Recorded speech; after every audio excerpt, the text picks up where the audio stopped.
ഹാബേൽ, ഹാനോക്ക് ഇരട്ട സഹോദരങ്ങളെ പോലെയാണ്. ഹാബേൽ യാഗമായി, ഹാനോക്ക് ദൈവത്തോടു കൂടെ നടന്നു. അവൻ രക്തം ചൊരിഞ്ഞു, ഇവൻ മരണം കാണാതെ എടുക്കപ്പെട്ടു. നമ്മളോ?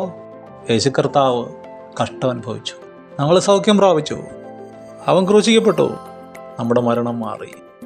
അവൻ യാഗമായി, ദൈവം പരിശുദ്ധാത്മാവായി നമ്മുടെ കൂടെ നടക്കുന്നു. ദൈവം നമ്മോട് കൂടെ. കർത്താവ് വലിയ കാര്യമൊന്നും നമ്മളോട് പറയുന്നില്ല. നിന്റെ കൂട്ടു സഹോദരങ്ങളെ സ്നേഹിക്കണം.